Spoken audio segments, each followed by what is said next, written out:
Hey, wrestling fans and from true followers and members of the YWC. Brian Crazy here from True Wrestling. Back at you with this week's Smackdown results for September 9th, 2011. If you guys don't want to know what's going to happen on the show before it airs, please turn this video off now. So let's jump right into the show. We see the show start off with Mark Henry cutting a promo, which evolves into Mark Henry versus Ezekiel Jackson. Jackson looks real strong off the start, but it's only a matter of time before Mark Henry starts to dominate. He dominates and decimates Jackson and picks up the win.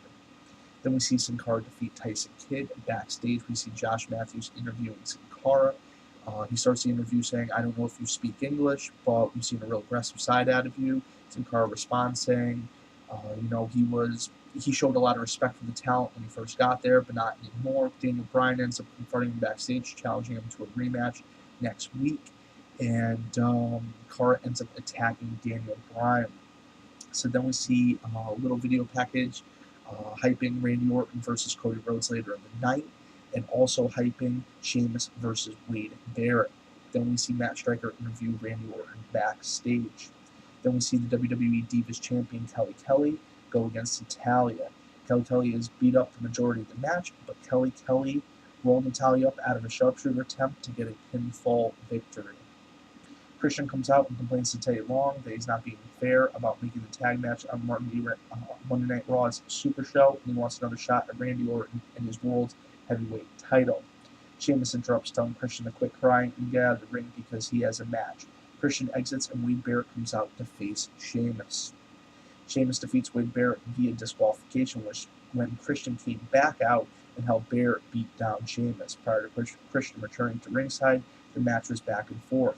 Sheamus ended up fighting off both Barrett and Christian and clearing the ring. Then we see the WWE Tag Team Champions Evan Bourne and Kofi Kingston, who have been recently dubbed Air Boom. They defeated the team of Jinder Mahal and the Great Khali. Very similar to what we saw on Monday Night Raw. And after the match, Mahal complains about Khali losing. Triple H comes out and gives the pedigree twice and leaves. Cody Rhodes comes out and talking about his face, talking about Ted DiBiase, and talking about himself. Then in what was the main event, we see Randy Orton defeat Cody Rhodes. I really like the push that Cody Rhodes is getting.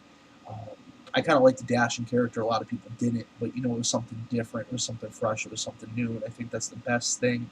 Is the constant evolution of sports entertainment. We see new things. We see old ideas revisited.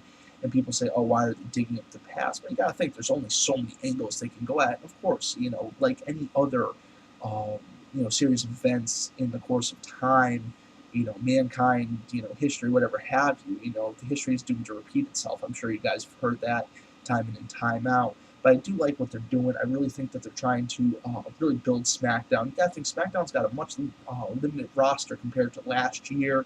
Last year's roster was on fire. I mean, we had Dolph Ziggler, we had Edge, Alberto Del Rio. I mean, incredible talent. This year they're working with a little less talent, but I still think they're doing an incredible job.